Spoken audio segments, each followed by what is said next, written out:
नमस्कार दोस्तों, स्वागत है आपका फिर से एक बार माया ऐप पर। माया ऐप के तहत हम बात करेंगे आज बॉलीवुड फ्लैशबैक में एक ऐसे अभिनेता के बारे में जो सिर्फ अभिनेता ही नहीं बल्कि एक बहुत ही अच्छे प्रोड्यूसर डायरेक्टर भी हैं। इंडियन फिल्म इंडस्ट्री में इन्हें द ग्रेटेस्ट शोमैन के रूप में भी माना जाता है और इन्हें इंडियन सिनेमा का चार्ली चैपलिन भी कहा जाता है। ये एक ऐसे अभिनेता है जिनके अभिनय के दीवाने आज भी लोग हैं। आज भी लोग इन्हें इनके अभिनय के कारण याद करते हैं और इनकी तारीफ करते नहीं थकते। जी, हम बात कर रहे हैं रणवीर राज कपूर की, जिन्हें लोग राज कपूर के नाम से जानते हैं। तो चलिए शुरू से शुरुआत करते हैं और जानते हैं इनके जीवन से जुड़ी और भी कई सारी बातें। राज कपूर का जन्म 14 दिसंबर 1924 को पेशावर, पाकिस्तान में हुआ। इनके माँ का नाम राम सरनी देवी कपूर था और इनके पिता का नाम पृथ्वी राज कपूर। ये लोग 6 भाई बहन थे, लेकिन अफसोस की बात यह है कि इनमें से सिर्फ 4 ही बचे। 2 की मृत्यु बचपन में ही हो गई थी। जो 4 थे उनका कुछ नाम यूं था: राज कपूर, शम्मी कपूर, शशि कपूर और उर्मिला सया। इनकी शुरुआती दिनों की पढ़ाई कर्नल ब्राउन कैम्ब्रिज स्कूल से हुआ। राज कपूर साहब के पिता पृथ्वी राज कपूर एक बहुत ही कमाल के अभिनेता थे और इनकी फिल्में आज भी लोग देखते हैं तो तारीफों की पुल बांधने से थकते नहीं हैं। इनके तारीफें करने से लोग थकते नहीं हैं क्योंकि ये थे ही इतने कमाल के अभिनेता और अपने इंडियन फिल्म इंडस्ट्री के नींव गढ़ने में इनका बहुत बड़ा हाथ था। इसलिए तो आज भी लोग इन्हें याद करते हैं। तो चलिए अब बात करते हैं कि राज कपूर साहब ने कैसे फिल्म इंडस्ट्री में अपना कदम रखा और कैसे धीरे धीरे ऊपर ऊंचाइयों की तरफ बढ़ते चले गए। तो 1935 में जब वो 11 वर्ष के थे तो उन्होंने अपना पहला फिल्म किया था जिसका नाम था इनकलाब। उसमें उन्होंने एक छोटा सा किरदार किया था, लेकिन ये इनकी ज़िंदगी की पहली फिल्म थी। उस समय वो बॉम्बे टॉकीज़ में हेल्पर के रूप में काम किया करते थे। जी हाँ, मैं उसी बॉम्बे टॉकीज़ की बात कर रहा हूँ जिसे हिमांशु और देविका रानी ने मिलकर कुछ पार्टनर के साथ मिलकर इस्टेब्लिश किया था। फिर इन्होंने केदार शर्मा के साथ मिलकर वहाँ उनके पास क्लैपर बॉय का काम करने लगे। कुछ लोगों का मानना था कि पृथ्वी राज कपूर साहब को भरोसा नहीं है अपने बेटे राज कपूर पे कि वो कुछ अच्छा कर पाएंगे फिल्म इंडस्ट्री में या कुछ अच्छा काम कर पाएंगे, इसलिए उन्हें ये क्लैपर बॉय और हेल्पर जैसे छोटे कामों में लगवा दिया था। लेकिन ऐसा बिल्कुल नहीं था। पृथ्वी राज कपूर साहब जानते थे कि ये शायद पढ़ाई लिखाई में कुछ अच्छा नहीं कर पाए, लेकिन ये फिल्म इंडस्ट्री में एक बहुत ही बड़ा मुकाम हासिल करेगा और एक दिन ऐसा आएगा कि ये मेरे नाम से नहीं, मैं इसके नाम से जाना चाहूँगा। लोग ऐसे नहीं कहेंगे कि पृथ्वी राज कपूर साहब का बेटा है राज कपूर, लोग ऐसे कहेंगे कि राज कपूर साहब का बाप है पृथ्वी राज कपूर। और ये बात आखिरकार सच हुई और राज कपूर साहब ने एक बहुत ही अच्छा और बहुत ही बड़ा मुकाम हासिल किया अपने इंडियन फिल्म इंडस्ट्री में। राज कपूर साहब का बचपन का एक किस्सा मुझे याद आ रहा है। हुआ कुछ यूँ था कि जब इनका पूरा परिवार कोलकाता में रहता था तो एक दिन बहुत बारिश हुई थी और उस बारिश में इन्हें स्कूल के लिए देर भी हो रही थी। तो इनकी माँ ने पृथ्वी राज कपूर से कहा कि आज राज घर की गाड़ी में बैठकर स्कूल जा सकता है क्या। तो पृथ्वी राज कपूर ने जवाब दिया। वो थोड़े सख्त थे। उनका मानना था कि बच्चों को शुरुआती दिनों में ही ऐसो आराम नहीं देनी चाहिए, वरना वो आगे नहीं बढ़ पाएंगे और अपने पैरों पे खड़ा नहीं हो पाएंगे। तो इसलिए उन्होंने राज की माँ से कहा कि ऐसे तो और भी दुनिया में बहुत से लोग हैं जो इस बारिश में भी अपने अपने कामों पे बिना किसी गाड़ी के जा रहे हैं। ये बात हो ही रही थी कि राज कपूर साहब ने ये सारी बातें सुन ली और उन्होंने अपना रेनकोट उठाया, उसे पहना, हाथ में छतरी ली और बस्ता टांग कर वहाँ पैदल ही निकल गए स्कूल के लिए। उनकी माँ ने राज को रोकना चाहा, लेकिन पृथ्वी राज कपूर ने उन्हें रोकने से मना किया और कहा कि देखना आज ये बच्चा, इसकी खुददारी को ज़रा सा ललकारा गया है और यही बात देखना एक दिन बहुत कमाल कर दिखाएगा। आज इन्हें गाड़ी पे जाने के लिए मना किया है ना, एक दिन देखना ये बच्चा ऐसी ऐसी गाड़ियों की मालिक बनेगा कि हम सोच भी नहीं सकते। और आप देख सकते हैं कि आज वो कितने फेमस है और कितने पैसे उन्होंने अपनी ज़िंदगी में बनाए। फिर 1947 में फेमस डायरेक्टर, अपने इंडियन फिल्म इंडस्ट्री के बहुत ही फेमस डायरेक्टर केदार शर्मा ने इनके राज कपूर के अंदर छिपे अभिनेता को पहचाना, उनके मेहनत को देखा, उनके टैलेंट को देखा और अपनी अगली फिल्म नीलकमल के लिए एज अ हीरो उन्हें कास्ट कर लिया। ये राज कपूर साहब की ज़िंदगी की पहली फिल्म थी जिसमें इन्होंने एज अ लीड काम किया था, और इनके अपोजिट में जो हीरोइन थी उनका नाम था मधुबाला।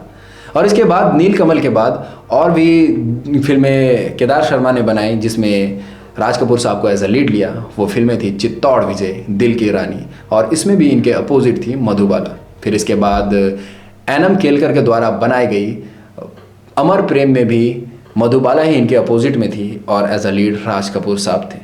ये अलग बात है कि इन सभी फिल्मों में सिर्फ फेमस या कह सकते हैं सुपर हिट सिर्फ नीलकमल ही रही।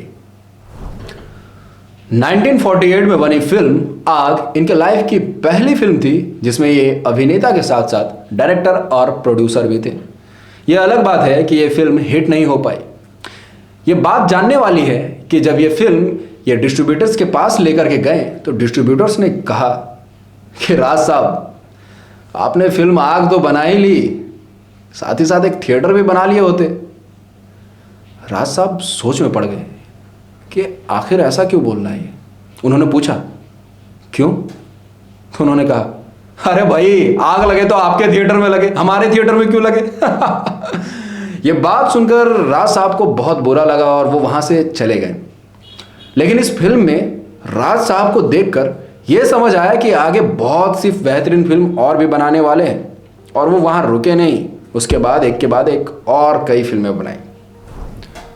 आग के बाद 1949 में राज कपूर साहब ने एक और नई फिल्म बनाई जिसका नाम था बरसात। लेकिन इस बार यह फिल्म सुपर हिट रही। यह फिल्म लोगों को बहुत पसंद आई। इस फिल्म में भी राज कपूर साहब एक्टर के साथ साथ प्रोड्यूसर और डायरेक्टर भी थे। इस फिल्म को काफ़ी मेहनत से उन्होंने बनाया और मेहनत रंग लाई थी। इस फिल्म के लगभग सभी लोग, पूरी टीम नई थी। इस फिल्म के संगीतकार शंकर जयकिशन वो भी नए थे। इस फिल्म के गीतकार हसरत जयपुरी और शैलेंद्र भी नए थे। इस फिल्म के लेखक रामानंद सागर भी उस समय नए थे, और तो और इस फिल्म की हीरोइन भी नई थी। लेकिन इतने नए लोग होने के बाद भी यह फिल्म सुपर हिट रही क्योंकि इसे इतने मेहनत के साथ बनाया ही गया था। महज 1 साल के अंदर ही इन्होंने ये फिल्म बना करके तैयार कर दिया था। जब ये फिल्म नए लोगों के साथ राज कपूर साहब बना रहे थे तो कई लोगों का मानना था कि जो कुछ भी आग में जलने को बाकी रह गया है वो इस फिल्म बरसात के साथ बह जाएगा। लेकिन ऐसा कुछ भी नहीं हुआ। ये फिल्म इतनी अच्छी बनी, और जब ये फिल्म 1949 में रिलीज हुई तो इसने एक अलग ही लेवल सेट किया। लोगों को ये फिल्म खूब पसंद आई और ब्लॉकबस्टर रही ये फिल्म, और बॉक्स ऑफिस पे काफ़ी अच्छे पैसे भी बनाए। इस फिल्म में जितने भी नए लोग थे उनका करियर ग्राफ तुरंत से 0 से एक अलग ही लेवल पर पहुंच गया था। यह फिल्म बरसात सिर्फ थिएटर तक ही सीमित नहीं रही। इसके गाने चारों तरफ बज रहे थे। लोग इसके गानों को खूब एंजॉय कर रहे थे, और असल रूप से लता मंगेशकर जी की भी जो पहचान है इसी फिल्म से हुई थी। इस फिल्म में इन्होंने 3 गाने दिए थे। एक गाना ये था कि हवा में उड़ता जाए, दूसरा था बरसात में हमसे मिले, और तीसरा था हमें किसी से प्यार हो गया।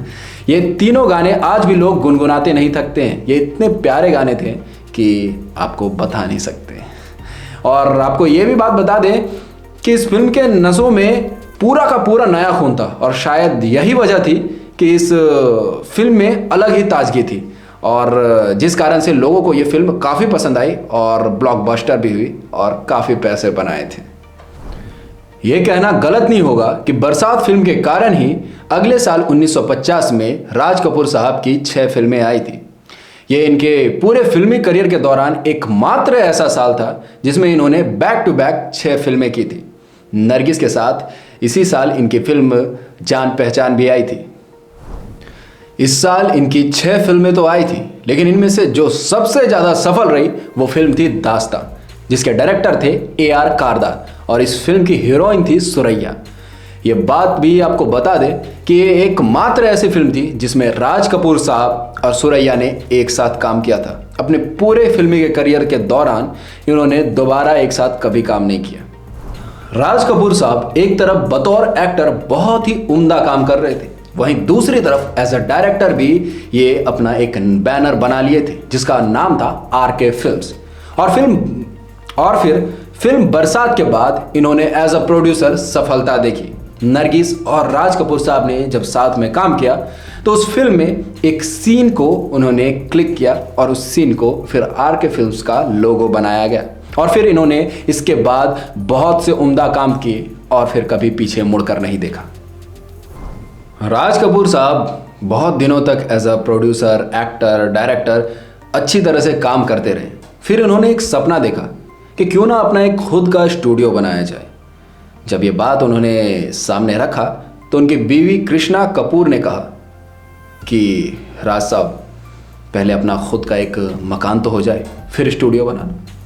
तो इसी में राज कपूर साहब ने बड़े ही प्यार से कृष्णा से कहा कि देखो, जिनका मकान बन जाता है उनका स्टूडियो नहीं बनता, और जिनका स्टूडियो बनता है उनका मकान ज़रूर बनता है। फिर उन्होंने बहुत ही मेहनत के साथ आर.के. फिल्म्स का एक स्टूडियो बनाया, आर.के. स्टूडियो। पहले तो उस पर छत नहीं था, लेकिन उसी के साथ वो काम करते रहे, कई फिल्में बनाए और फिर धीरे धीरे करके अपने मेहनत और लगन के साथ उन्होंने फिर धीरे धीरे उस पर छत बनाया और फिर अच्छी तरह से काम करने लगे। उस ज़माने में राज कपूर साहब की फिल्में बहुत पसंद की जा रही थी। थिएटर ऑडियंस से लबालब भरा रहता, टिकट काउंटर पे लंबी लंबी लाइनें रहती। उनकी फिल्मों को देखने के लिए लोग जान देते थे, चाहे वो फिल्म आवारा हूँ, आवारा हूँ, या गर्दिश में हूँ, आसमान का तारा हूँ। चाहे वो फिल्म आवारा क्यों ना हो या फिर श्री 420 क्यों ना हो, चाहे वो फिल्म चोरी चोरी हो या फिर जागते रहो हो, या फिर वो फिल्म जिस देश में गंगा बहती है यही क्यों ना हो। उस समय राज साहब को कई फिल्म अवार्ड से भी नवाजा जा रहा था। वे उस समय बहुत अलग अलग तरह की फिल्में भी प्रोड्यूस कर रहे थे, जैसे बूट पॉलिश, अब दिल्ली दूर नहीं जैसी कई फिल्में उन्होंने प्रोड्यूस की, जिसे फिल्म इंडस्ट्री में एक अलग ही उनकी पहचान बनने लगी थी। चलिए अब बात करते हैं राज कपूर साहब के लव लाइफ के बारे में। तो इसमें सबसे पहला जो नाम आता है वो है नरगिस का। राज कपूर साहब और नरगिस के बीच काफ़ी लंबा अफेयर चला था, लेकिन बहुत हिम्मत जुटाने के बाद भी राज कपूर साहब नरगिस से शादी नहीं कर पाए। आखिरकार नरगिस ने राज कपूर साहब के साथ अपना रिश्ता तोड़ लिया और सुनील दत्त के साथ शादी करके अपनी एक अलग दुनिया बसा ली। रिश्ता खत्म होने के 24 साल बाद जब राज कपूर ने अपने बेटे ऋषि कपूर की शादी में नरगिस को इनवाइट किया तो एक अजीब ही स्थिति पैदा हो गई। यहाँ नरगिस की मुलाकात राज कपूर की वाइफ कृष्णा कपूर से हुई और दोनों एक दूसरे को देखकर एक अजब ही माहौल क्रिएट हो गया था। जब इन्होंने पहली बार साथ में फिल्म आग की थी नरगिस और राज कपूर साहब ने, तभी से दोनों के बीच रोमांस शुरू हो गया था। और जब इस रोमांस की बात नरगिस की माँ जो थी जद्दन बाई, उन्हें पता चला तो वो इस बात से बहुत खफा थी, लेकिन फिर भी जद्दन बाई नरगिस को ना तो राज कपूर साहब से मिलने से रोक पाई और ना ही उनके साथ काम करने से। जद्दन बाई के मौत के बाद नरगिस पर कोई अंकुश ना रहा और इधर कपूर खानदान ने भी इन दोनों के रोमांस की तरफ से अपनी आंखें फेर ली थी। कपूर साहब पहले से ही शादीशुदा थे, इनके 5 बच्चे थे। ये अपने परिवार को छोड़ना नहीं चाहते थे, लेकिन इधर नरगिस हर कीमत में राज कपूर साहब से शादी करना चाहती थी। कानून के मुताबिक ये जायज़ नहीं था, ये नहीं हो सकता था, क्योंकि उनकी पत्नी राज कपूर साहब की पत्नी कृष्णा कपूर तलाक देने के लिए राजी ही नहीं थी। 1958 में नरगिस ने सुनील दत्त के साथ शादी करके अपनी एक अलग दुनिया बसा ली और फिर ये रिश्ता राज कपूर साहब और नरगिस का जो रिश्ता था वो वहीं पे ख़त्म हो गया। लेकिन शायद ये लोग मानते हैं कि राज कपूर साहब नरगिस की याद अपने दिल से कभी निकाल ही नहीं पाए। 24 साल बाद जब राज कपूर ने अपने बेटे ऋषि कपूर की शादी में नरगिस और सुनील दत्त को इनवाइट किया तो वो लोग वहाँ आए और एक अलग ही स्थिति क्रिएट हो गई। जब राज कपूर की वाइफ कृष्णा कपूर के साथ नरगिस की मुलाकात हुई, नरगिस थोड़ी नर्वस सी दिख रही थी। फिर कृष्णा कपूर ने उन्हें एक कोने में जाने के लिए कहा और वहाँ पर जा कर के नरगिस से कृष्णा कपूर ने कहा कि मेरे पति काफ़ी स्मार्ट हैं और काफ़ी पैसे वाले भी हैं, तो ऐसे में अक्सर लड़कियाँ उनके मुंह में आ जाती हैं।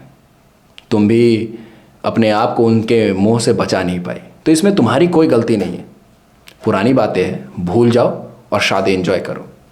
ये बात नरगिस को बहुत बुरी लगी और शायद यही वजह है कि वो बीच समारोह में ही वहाँ से चली गई।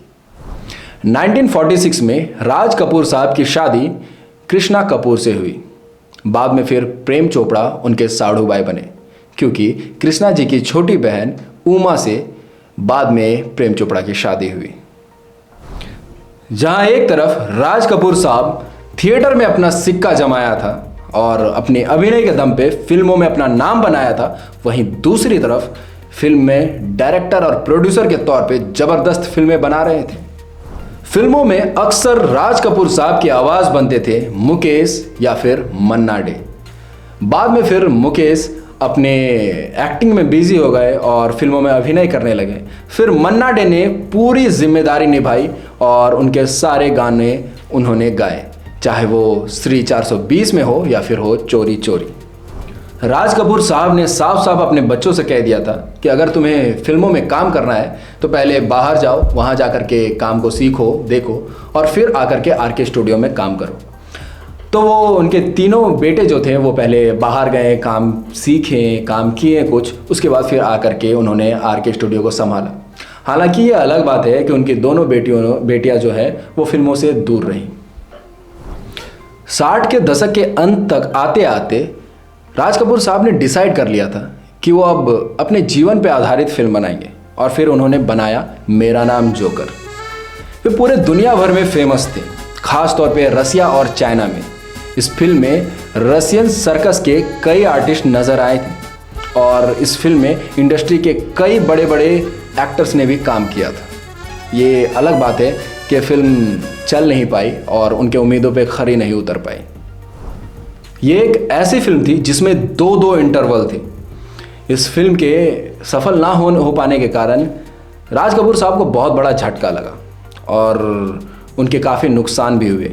बात यहाँ तक पहुँची कि उनके कई चीज़ें नीलाम तक हुई, लेकिन उन्होंने हार नहीं मानी और उन्होंने अपने राइटर टीम से जाकर के कहा कि एक फिल्म और लिखो जो कि मेरा नाम जोकर के पहले भाग पे आधारित हो, और इस फिल्म में जो हीरो होंगे वो मेरा बेटा ऋषि कपूर होगा और इस फिल्म में हीरोइन डिम्पल कपाड़िया होगी। और फिर जो फिल्म बनी वो फिल्म थी बॉबी, और ये फिल्म बॉबी ने कमाल ही कर दिखाया। जो झटका इन्हें मेरा नाम जोकर है से लगा था, वो झटका बॉबी ने संभाल लिया था।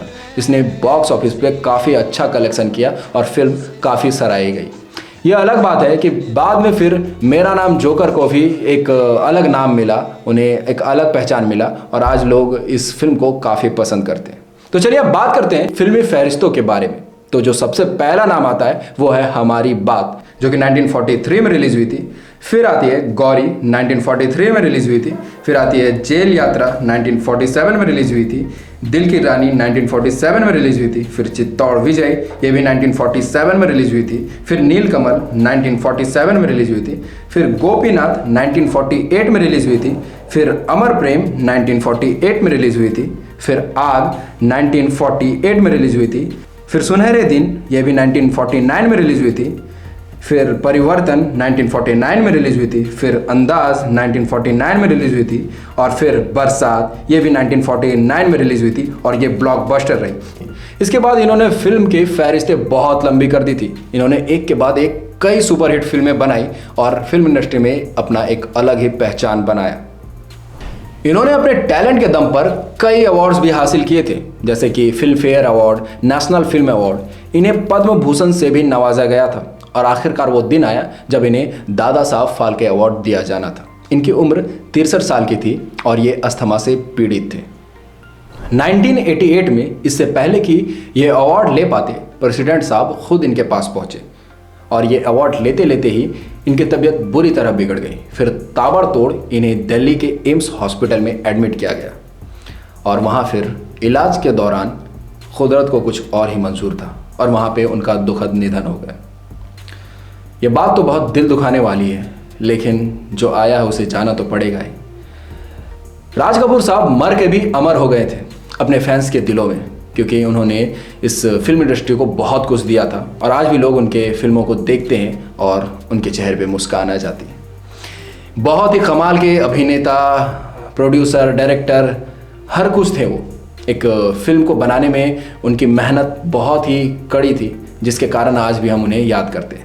तो चलिए मिलते हैं अगली बार एक किसी अलग शख्स के बारे में जानेंगे बॉलीवुड फ्लैशबैक के तहत। तब तक के लिए अगर आपको ये वीडियो अच्छा लगा हो तो इसे लाइक करें, लोगों के साथ जानकारी शेयर करें और हमारे चैनल को सब्सक्राइब भी करें। हमारा जो ऐप है वो है माया ऐप। अगर आपको कास्टिंग से जुड़े अपडेट्स चाहिए तो हमारे ऐप को आप जाकर के प्ले स्टोर में इंस्टॉल कर सकते हैं और वहाँ से आप जानकारी ले सकते हैं। चलिए मिलते हैं अगली बार, अगले एपिसोड में एक नए शख्स के बारे में जानेंगे, उनके जीवन से जुड़ी रूपरेखा के बारे में आपको बताएंगे। तब तक के लिए बाय बाय, टेक केयर।